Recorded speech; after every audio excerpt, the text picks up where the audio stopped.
안녕하세요. 저는 고지식하고 어이없는 시부모와 우유부단하고 시댁만 중요하게 생각하는 남편에게 질려 40대 싱글맘입니다. 고부갈등이라는 단어가 요새 참 흔하기도 하죠. 고리타분한 시댁 부모님과 그 사이에서 전혀 도움 안 되는 남편. 그런 면에서 본다면 저의 결혼 생활은 아들 선호사상에 찌든 시댁 부모님과 그 사이에서 괜히 분란만 일으키는 남편의 합작이었다고 할까요? 정말 말 그대로 대환장 파티였다고 미리 말씀드리고 싶네요. 남편은 3남매 중 장남으로 시댁의 기대를 많이 받았어요. 그리고 저와의 결혼으로도 저는 시부모의 눈총을 많이 받았죠.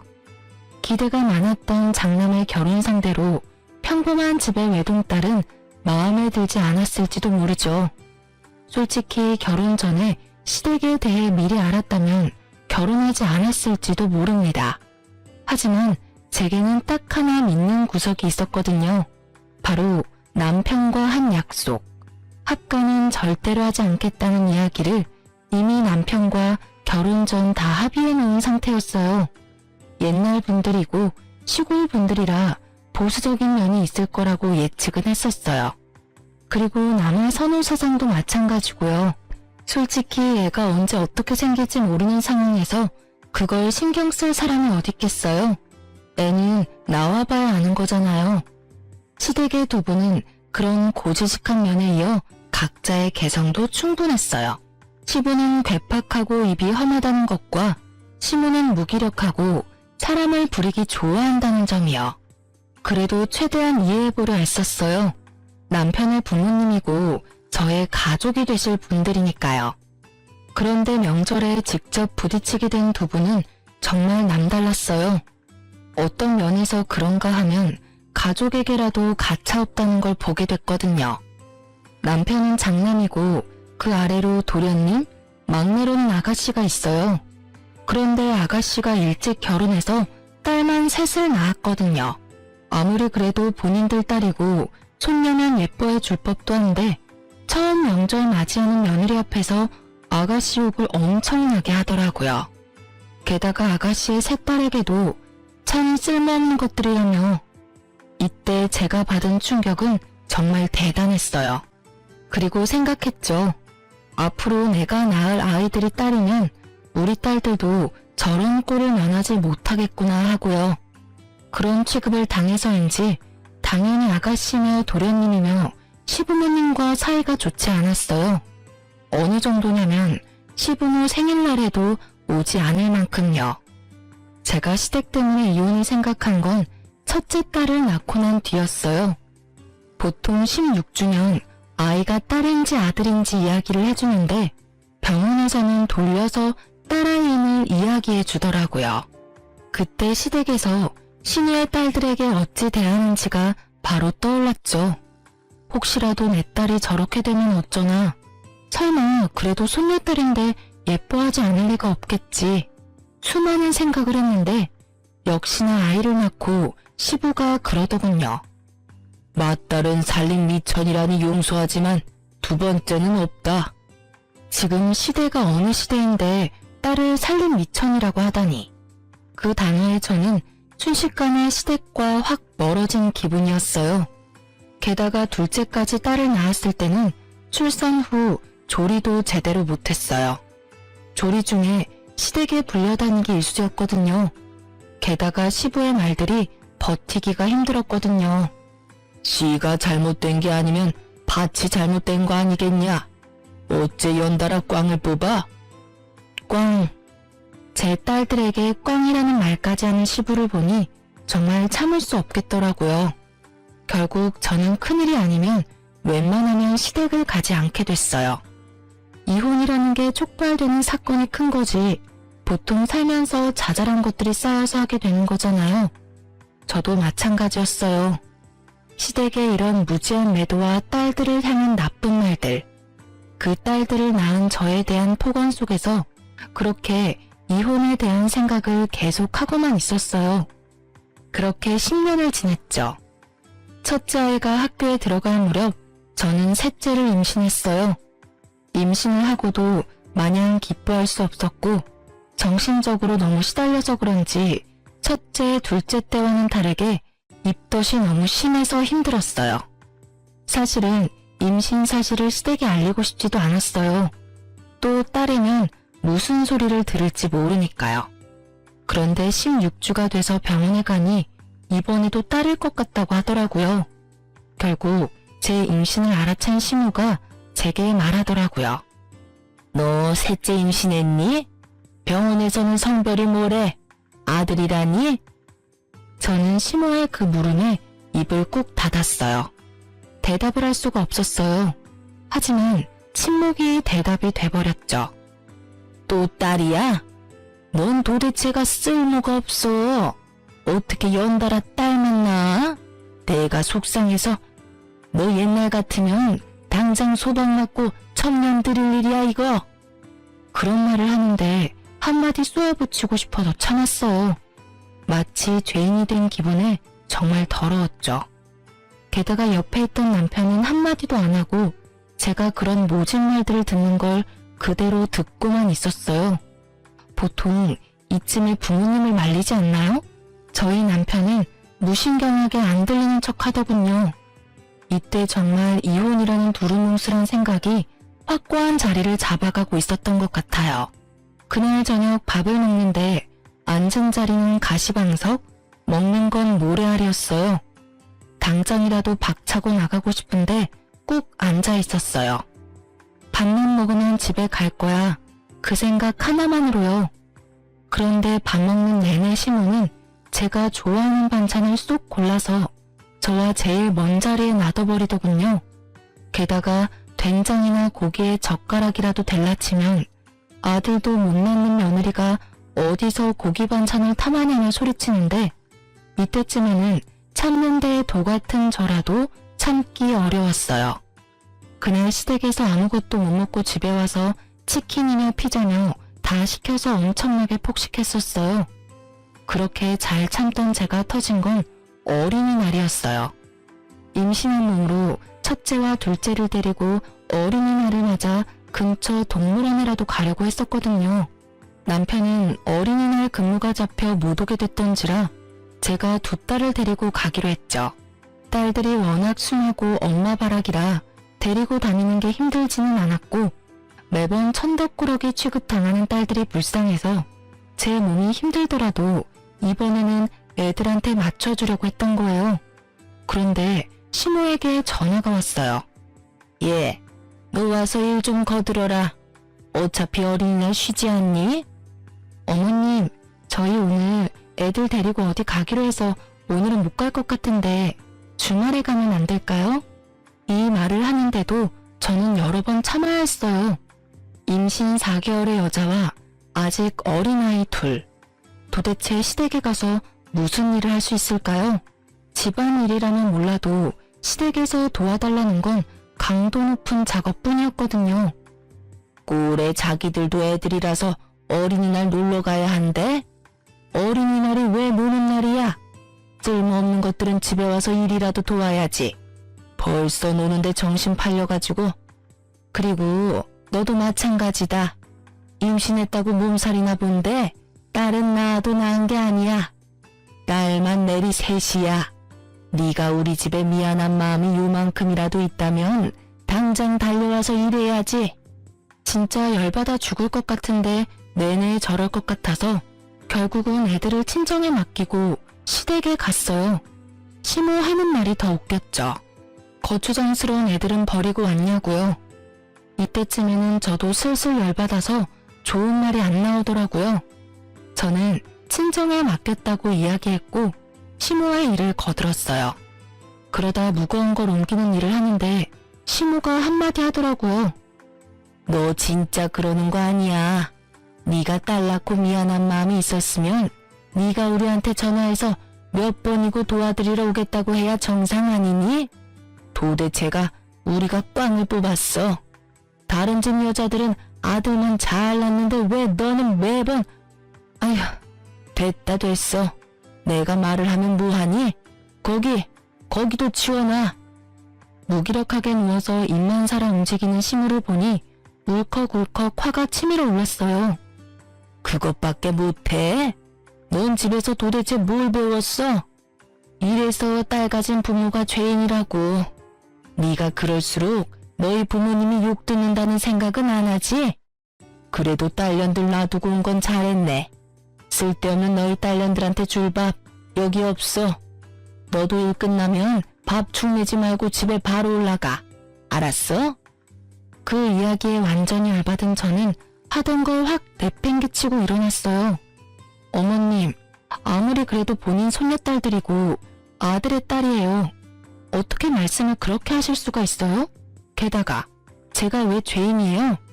요즘 세상에 아들, 딸 구별이 웬 말이냐고요. 어린이날 애들 놔두고 이렇게 여기서 일하고 있는 것도 서럽고 저 이제 막 임신 4개월밖에 되지 않은 임산부인데 이렇게 막 부려먹으실 수가 있냐고요. 이런 일이야말로 학대고 어머님이 하신 말씀이야말로 폭언이죠. 싹 수 없는 것을 봤나? 네가 지금 나한테 대든 거야? 아이고, 나이 들면 별의별 꼴 다 본다더니 딱 그 짝이구먼. 어디서 아들도 못 낳는 하자 있는 년이 시어머니한테 말대꾸야? 살다 이런 며느리라니. 너 이렇게 막말하고 무사할 것 같으니? 무사하지 않으면요?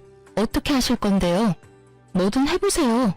저야말로 경찰에 신고해버릴 테니까. 임산부인 저에 대한 막말, 제 딸들을 향한 폭언까지 다 묶어서 신고하면 누가 벌 받는지 알고나 계시고 그런 말씀하세요?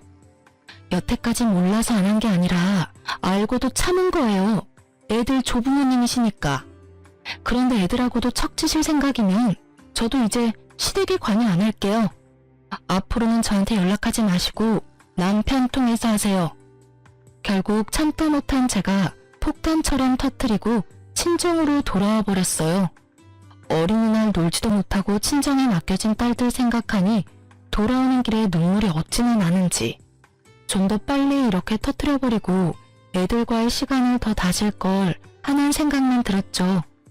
그렇게 그날은 친정으로 돌아가 친정 부모님과 딸들과 함께 늦게나마 근처 놀이공원에 갔어요. 야간 개장을 하니 그나마 다행이었죠. 그렇게 즐겁게 시간을 보내고 친정집에 돌아왔는데 집에 돌아가기 싫더라고요. 그래서 남편에게 친정에서 애들이랑 자겠다고 하고 친정에서 잤어요. 돌아가기 싫은 이유는 단 하나였어요.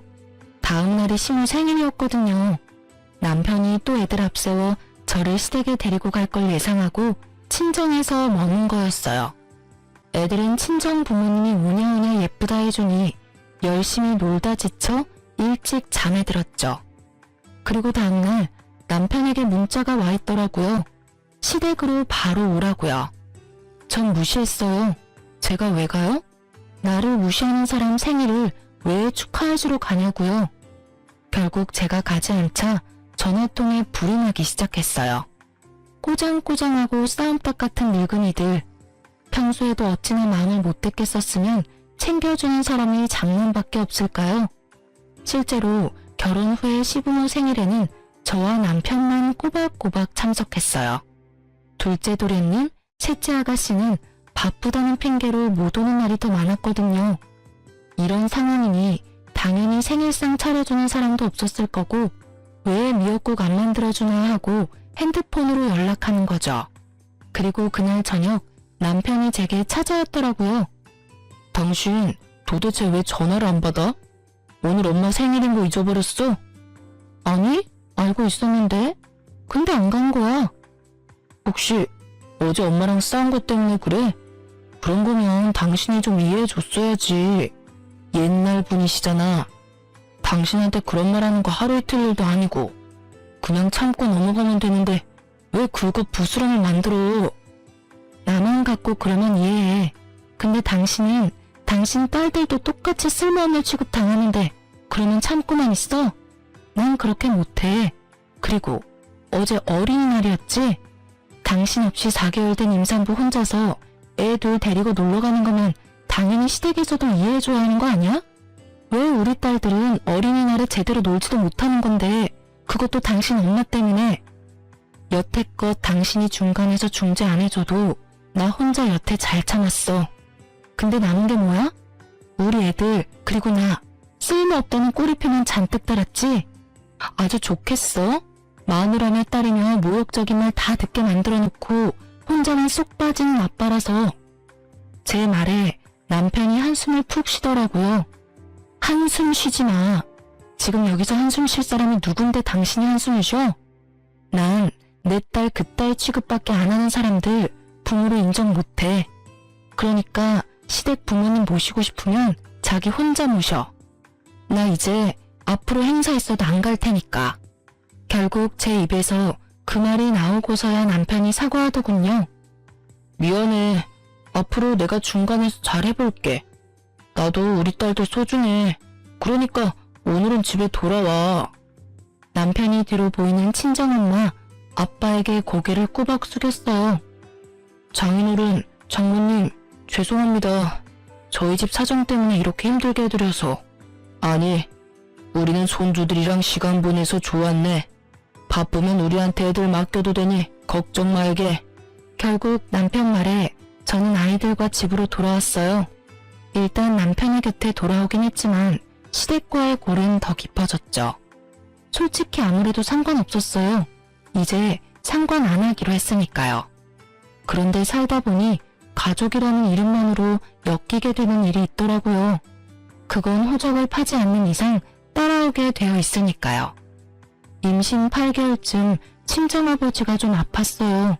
큰 병은 아니었지만 입원해서 치료를 몇 달간 받아야 했고 그것 때문에 어머니는 몸도 마음도 많이 우울해졌어요. 저는 당시에 밀린 연차를 사용해 쉬고 있었기 때문에 엄마를 대신해 아버지 수발을 들러 가야겠다고 생각했어요. 여보, 내가 애들 데리고 잠시 친정 가야겠어. 아버지 아프니 엄마가 무리하고 있고 마음이 많이 안 좋으신가 봐. 우리 딸들 있으면 엄마도 기분 좋아하시니까 애들하고 같이 지내면서 아버지 수발은 내가 좀 들어드리게. 뭐? 당신 지금 뱃속에 애가 8개월이야. 어떻게 그런 몸으로 수발을 들어? 그럼 어떡해. 엄마가 저렇게 힘들어 하시는데. 아니면 우리 친정에 합가라도 할까? 어차피 우리 전세 사는데 전세금 빼서 친정 부모님 돈이랑 합치면 더 큰 집에서 살 수도 있고. 우리 엄마가 애들 돌봐주면 나도 당신도 움직이기 더 편할 거야. 애 낳고 실제로 나 일 들어가면 어떻게든 친정집에 애들 맡기게 될 텐데 더 좋을 테고. 저는 남편에게 합가 이야기를 꺼냈어요. 아버지도 아프시고 어머니도 안 좋은 상황에서 제가 생각할 수 있는 가장 편한 방법이었죠. 그렇지만 남편 표정은 영 별로더군요. 그럴 거라고 예상은 했어요. 누가 합가를 좋아하겠어요? 결국은 합가 이야기는 없던 걸로 하고 당분간 친정에서 애들 데리고 지내며 아버지 엄마 챙기기로 했어요. 그렇게 짐을 다 싸고 그 다음날 친정에 가려는데 남편이 절 부르더라고요. 혹시 우리 집이랑 합가할 생각은 없어? 합가하면 유산을 지금 당장 물려주시겠다고 하시는데. 난 유산 필요 없어.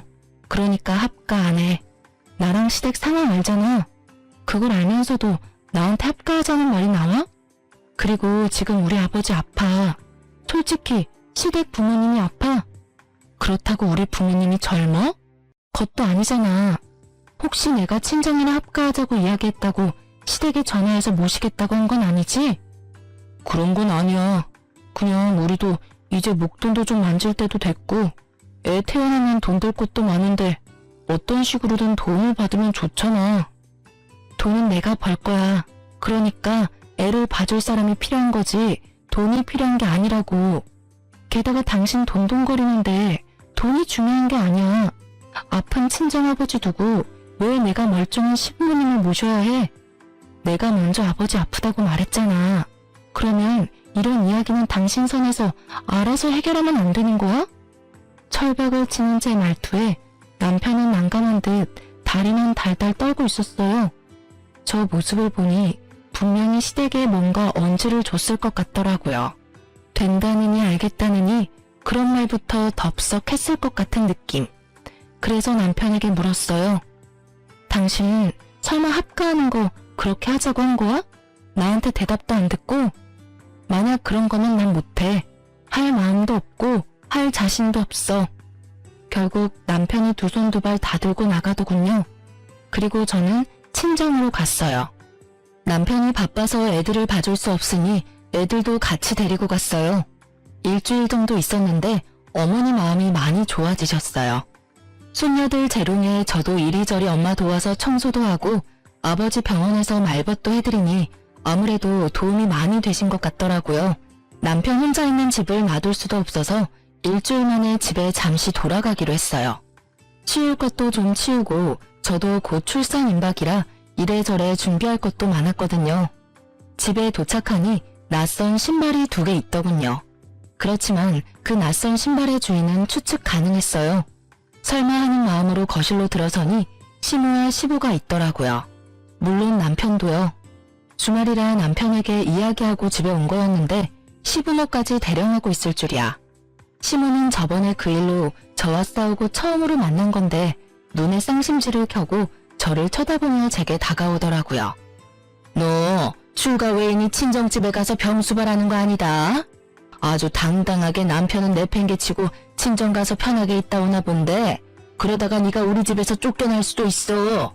그리고 네가 맏며느리인데 우리 수발은 네가 들어야 하는 거 아니니? 쓰잘데기 없는 자식 낳는다고 임산부 흉내내지 말고 집에서 수발이나 들다가 조용히 애나 낳고 와. 저번에 그 일은 내가 없던 일로 해주마. 미친 개한테 물린 거라고 생각하면 못할 것도 없지. 마음 같아선 얼굴 꼴도 보기 싫지만. 그 말을 듣는데 우라가 치밀어 오르더라고요. 만삭의 며느리한테 저런 말을 하고 싶기는 해요. 미친 개한테 물린 거라고 생각한다니 그 기대대로 미친 개처럼 굴기로 했어요. 요즘 시대가 어떤 시대인데 그런 말을 하세요? 그리고 누가 저더러 친정 가서 편하게 있다 온다고 해요? 저 아버지 병수발 들고 오는 길이에요. 제 아버지 제가 간병한다는데 왜 남의 집에서 이 난리들인지 모르겠네요. 그리고 그렇게 싫으시면 보지 마세요. 안 오시면 되잖아요. 왜 우리 집에 오셔서 괜히 저랑 얼굴 마주치시는데요? 아이고 기도 안 차서 저 말버릇 좀 봐. 어디서 어린 년이 시어미한테 기어오려고 들어?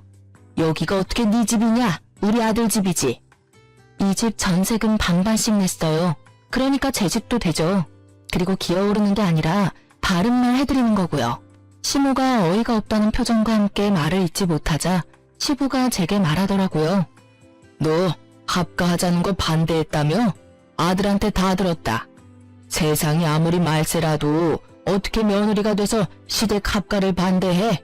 그리고 네가 뭔데 반대를 해? 우리 아들이 한다면 하는 거지. 네 허락 같은 거 맡을 필요가 어디 있어.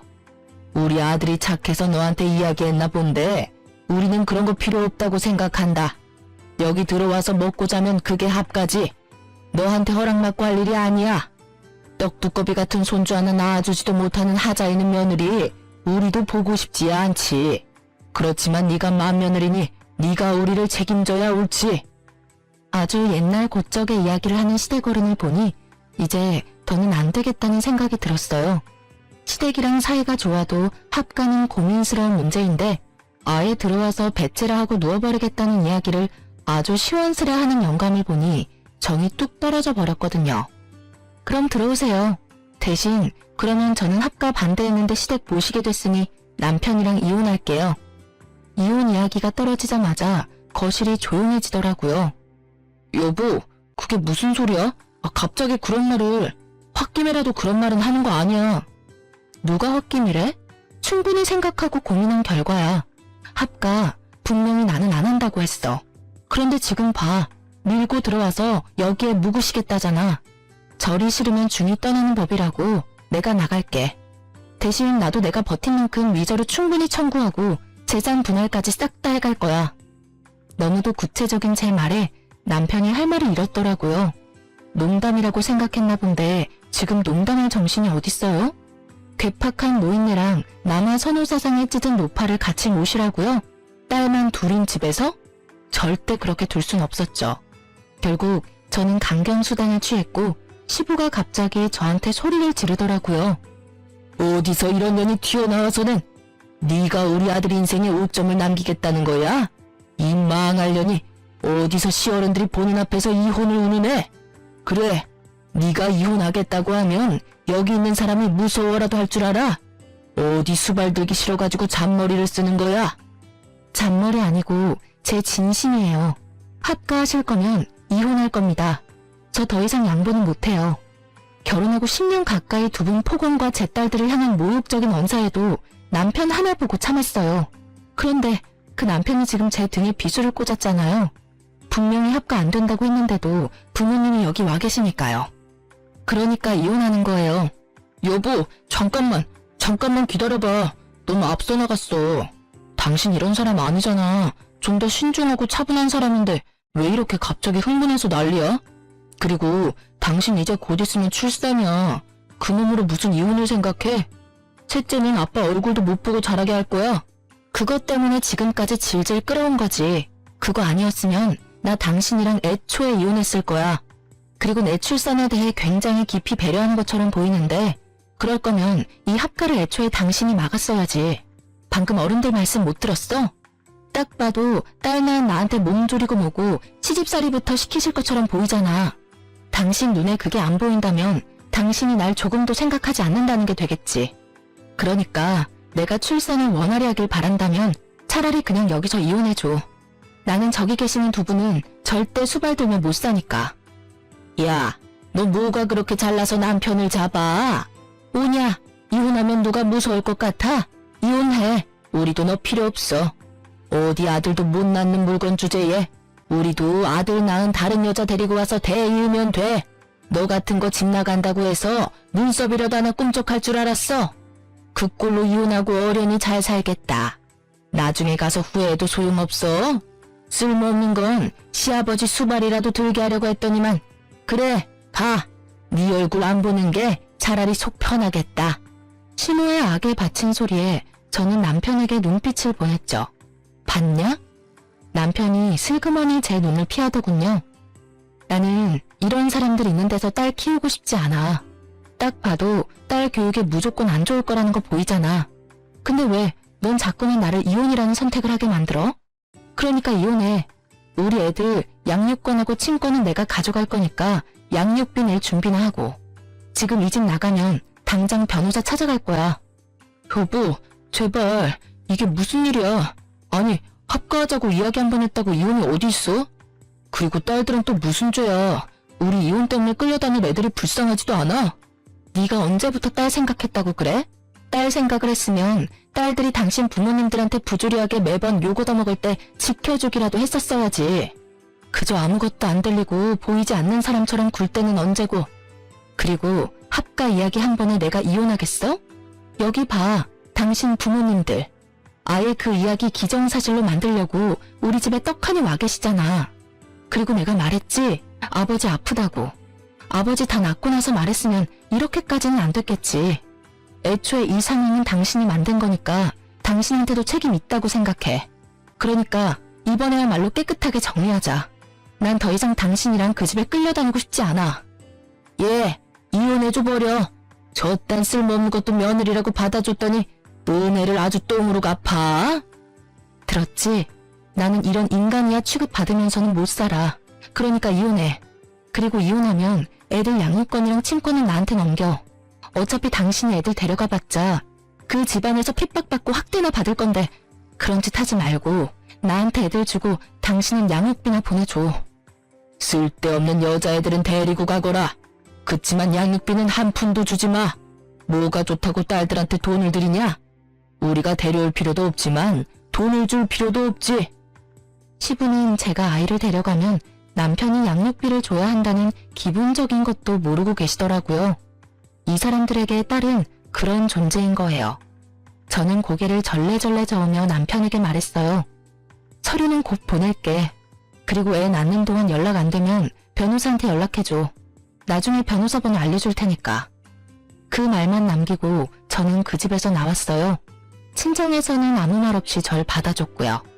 아버지는 병상에서 빠르게 회복되어서 집에 와 계셨고 어머니도 제 출산 준비로 바쁘셨어요. 그렇지만 그 시간은 정말 충만했어요. 외동딸이라 부모님 댁은 항상 적적했고 시댁이 전우양 적골이라 큰 행사 있는 날에는 와보지도 못했거든요. 매번 시댁 불려가느라 이렇게 손녀들하고 같이 있으니 너무 좋으신 듯 매일 웃음이 떠나지를 않았죠. 그리고 이혼은 변호사를 통해서 잘 진행됐고 그 와중에 저는 셋째를 낳았어요. 보호자로 아빠가 아닌 친정엄마가 와 있는 게 나쁘지만은 않더라고요. 첫째 때는 시모가 와서 살벌한 말만 남기고 떠났고 둘째 때는 시댁에서는 아예 연락도 없었죠.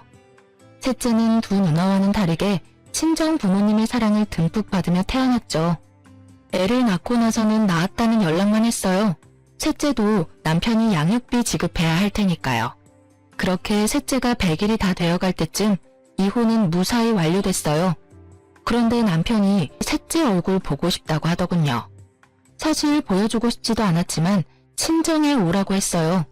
남편은 애를 보러 오겠다고 해놓고선 저한테 그러더라고요. 당신 내가 봐줄 테니까 이만 땡깡 부리고 돌아와. 이혼했지만 다시 결혼은 할 수 있고 솔직히 나는 당신이랑 헤어지고 싶은 마음 없었어. 부모님들 때문에 이렇게 된 것뿐이잖아. 아직 우리 사이의 마음은 그 정도는 아니라고 생각하는데. 저는 남편 말에 웃음부터 났어요. 지가 뭔데 날 봐줘요? 네가 뭔데 날 봐줘. 네가 뭔데. 너 여태까지 내 남편도 아니었어. 우리 딸들 아빠도 아니었거든? 넌 그냥 너희 부모님 아들이었지. 재결합하면 뭐가 바뀌는데? 아무것도 변할 게 없잖아. 내 딸들을 시부모님들에게서 지켜주지도 못했으면서 두 번 다시 무책임한 말 꺼내지 말고 조용히 애나 보고 가. 남편은 본전도 못 찾고 잠든 애기 얼굴을 보더라고요. 그러더니 이리저리 살펴보더니 놀란 얼굴로 묻더라고요. 혹시 셋째가 아들이야? 저는 답을 피했어요. 말하고 싶지 않았거든요. 아들이라고 하면 얘만 쏙 데려갈까봐 걱정했고요. 사실 중간부터 아들인 거 알고 있었어요.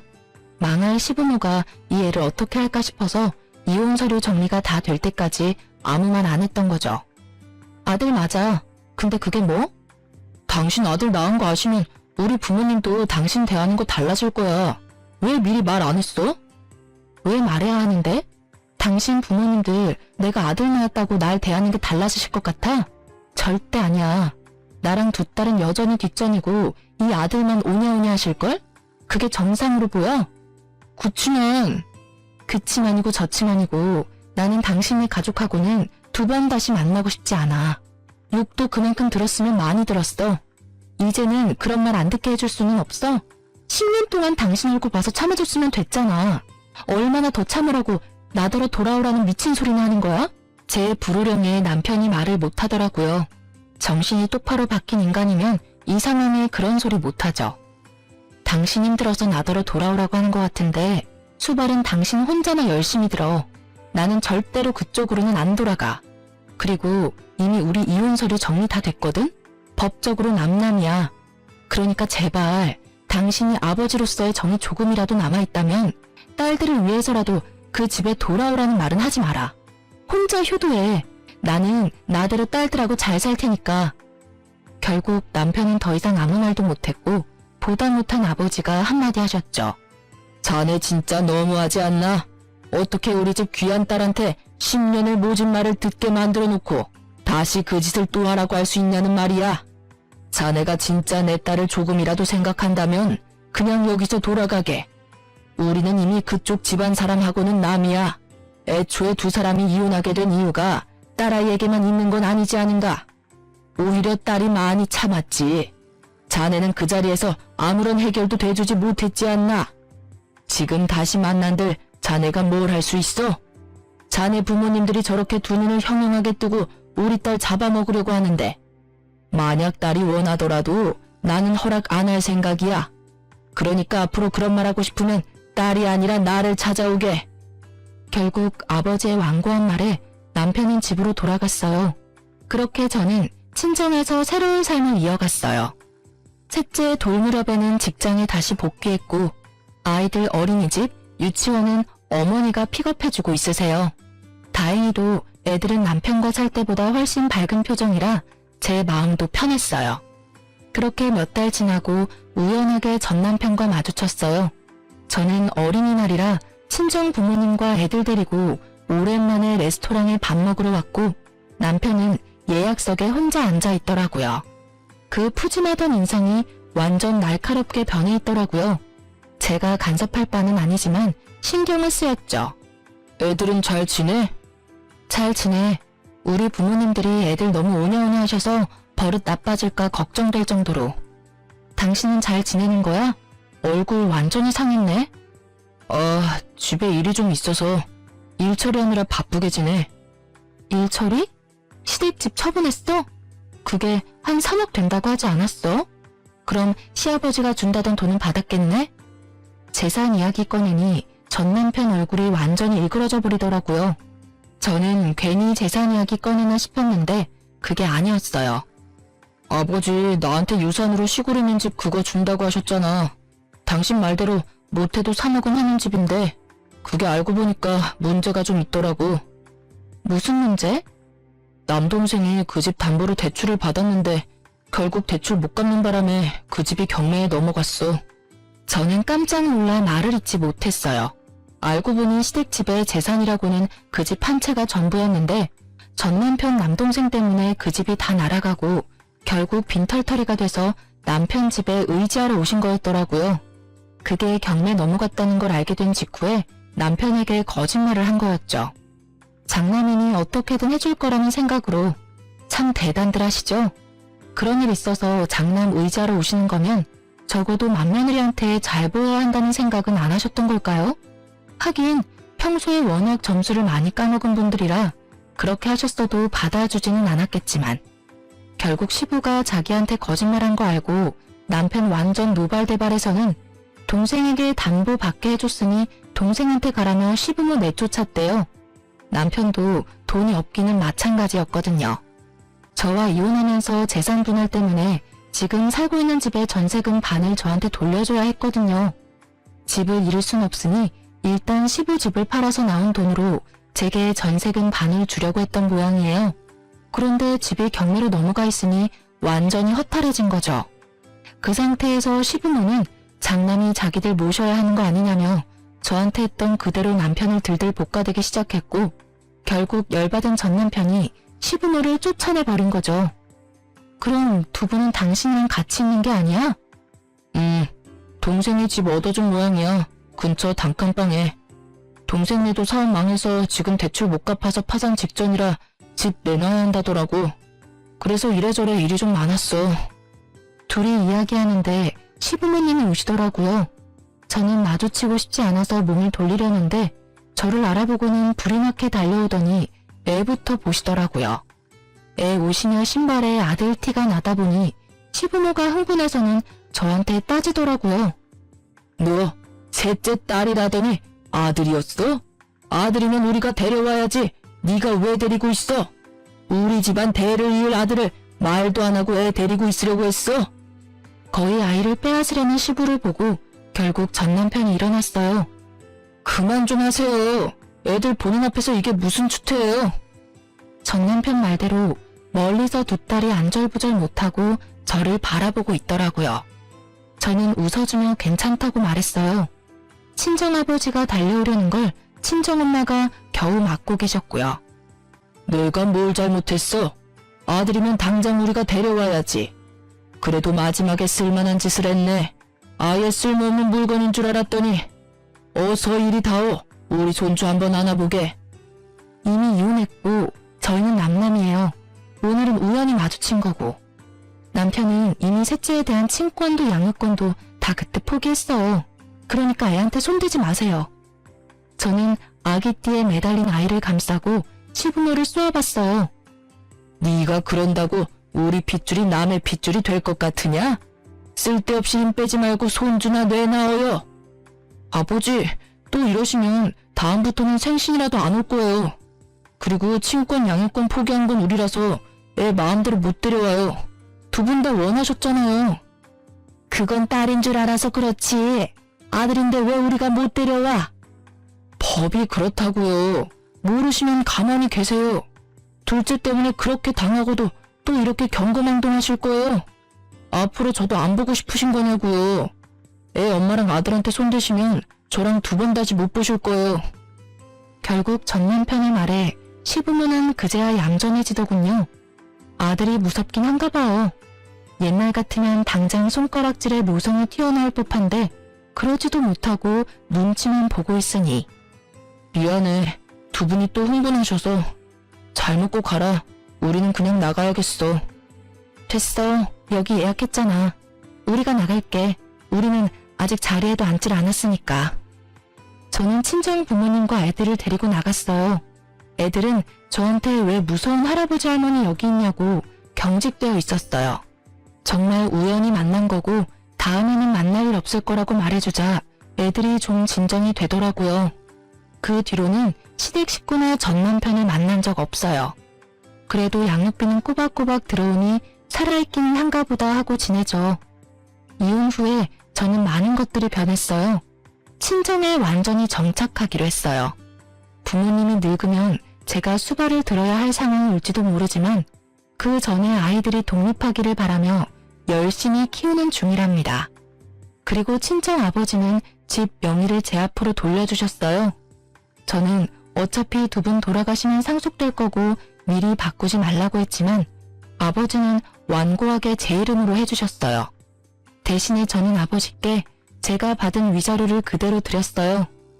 돈 벌어서 아이들과 함께하는 시간을 가지고 가족과 함께 여행을 가고 하는 시간은 너무나 소중하다고 느꼈어요. 솔직히 시부모의 그런 행동들을 참으려고 하면 참을 수 있었을 거예요. 하지만 제 딸들이 커가면서 받을 상처는 도저히 두고 볼 수 없었거든요. 그런 의미에서 이 이혼은 잘한 것 같다고 생각해요. 아이들의 정신 건강을 위해서도 저를 위해서도 마찬가지고요. 글을 쓰면서도 그때 생각이 떠올라 머리가 지끈거릴 정도로 아팠는데 새삼 글을 다 쓰고 보니 제가 어떻게 저런 일들을 다 견뎠나 모르겠어요. 왜 좀 더 빨리 빠져나오려고 생각하지 않았을까 싶기도 하고요. 그래도 이렇게 이혼하고 자리 잡고 잘 살고 있으니 다행이죠. 고부 갈등으로 힘든 날을 보내는 모든 어머니 모두 힘내시고 더 좋은 날이 되길 바랄게요. 감사합니다.